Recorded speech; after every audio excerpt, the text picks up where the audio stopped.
Oi, gente! Estamos aqui então para mais uma aula. Lembrando que agora, na última aula, falamos da teoria de de Broglie, dos postulados de de Broglie, onde ele então propõe pela primeira vez a ideia da natureza dual, não só da luz, mas principalmente de uma forma ampla e geral para todo e qualquer fenômeno da natureza. Em particular, as partículas elétron, próton, nêutron, etc., todos eles teriam a característica dual, ou seja, teriam uma característica em certas situações de partícula e em outras de ondas. Então é isto que o de Broglie coloca.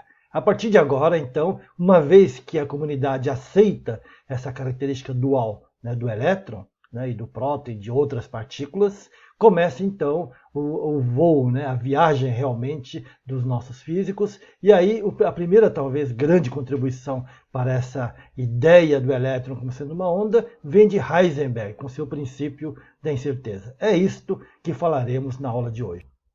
Então vamos lá ao princípio da incerteza que foi enunciado por Heisenberg. Isso foi em fevereiro de 1927. O Heisenberg, então, trabalhava como bolsista na Universidade de Copenhague, mais especificamente no Instituto Bohr para a Física Teórica. E lá, o Heisenberg, exatamente com essa ideia do elétron como sendo uma onda, ele enunciou seu princípio da incerteza, de que era impossível determinar com toda a certeza desejada certos pares de variáveis que descrevem um sistema físico. Em particular, então, ele coloca que a incerteza na posição x do elétron vezes a incerteza no seu momento, ΔP, vai ser maior ou igual a h cortado sobre 2, onde h cortado é a constante de Planck h dividida por 2π.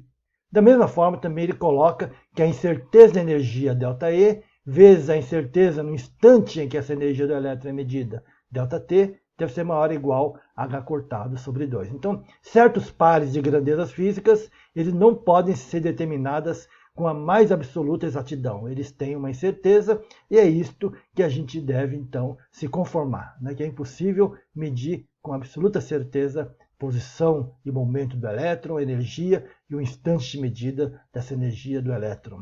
Isso tudo tem a ver com o fato que o elétron agora deve ser encarado como sendo uma onda. E sendo uma onda, é diferente de partícula. A onda é uma coisa espalhada, então você não tem uma clara noção de onde é que está o elétron, qual que é a sua velocidade, etc. Então tudo isso leva a essa ideia de a gente tem que se conformar que não teremos mais dados exatos que nós tínhamos quando o elétron era visto como partícula. Porque quando o elétron é um ponto, uma partícula, a posição dele é muito fácil de determinar, mas como onda não, ele está espalhado e assim vai. Bom, como é que o Heisenberg chegou a esses princípios? Ele chegou de uma forma bem matemática. Então vamos lá, a incerteza na posição e no momento. Então temos ali o elétron como uma partícula de massa m que se move com velocidade v, e ele poderia ser então descrito como um pulso ondulatório, que estaria ali representando a partícula. O pulso ele pode ser obtido como a soma de várias ondas senoidais, ou seja, por uma transformada de Fourier, que a integral então seria de menos infinito a mais infinito. Só que, em geral, a gente faz essa integral dentro de um certo intervalo, que é de um certo menos ΔK sobre 2 até um mais ΔK sobre 2, o que leva a um certo comprimento da largura desse pulso aí, que é o Δx. Então, é aquela coisa de distribuição gaussiana, mais ou menos. Então, a largura da função gaussiana está ligado com o intervalo de integração para gerar essa função gaussiana.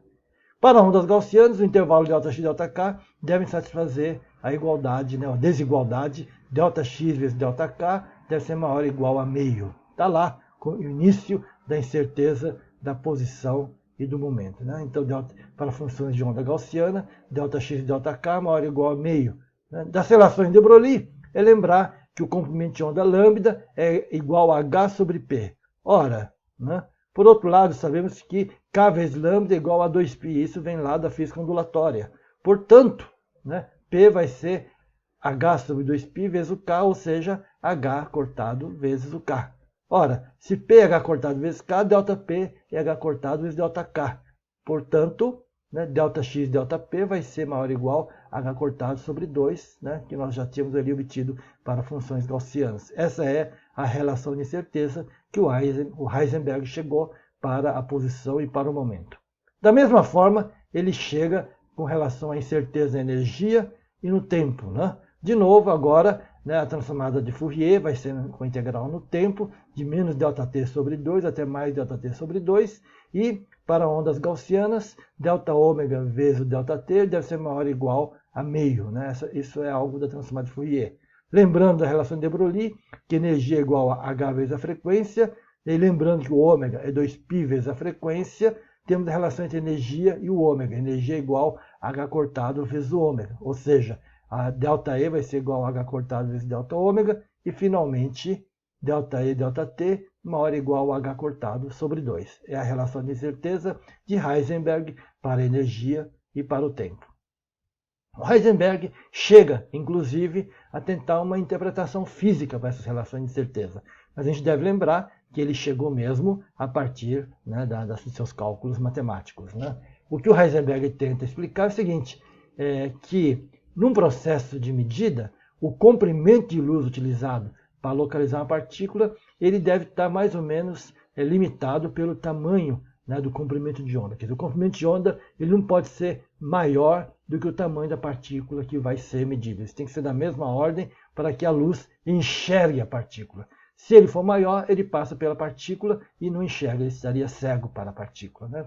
Ora, para reduzir então a incerteza, eu tenho que ter um comprimento de onda lambda bem pequeno para poder enxergar direitinho a partícula. Mas lembrar da relação de Broglie que quanto menor o comprimento de onda, maior é o momento linear.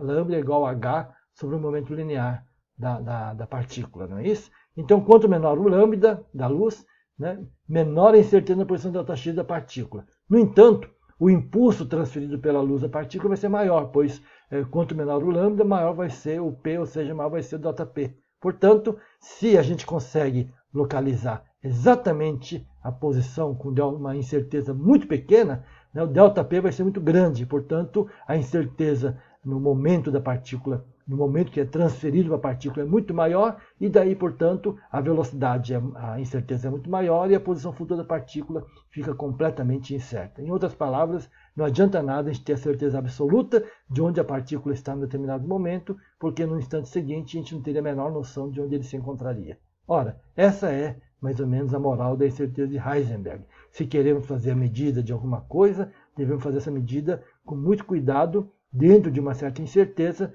para não mexer demais com aquilo que está sendo medido.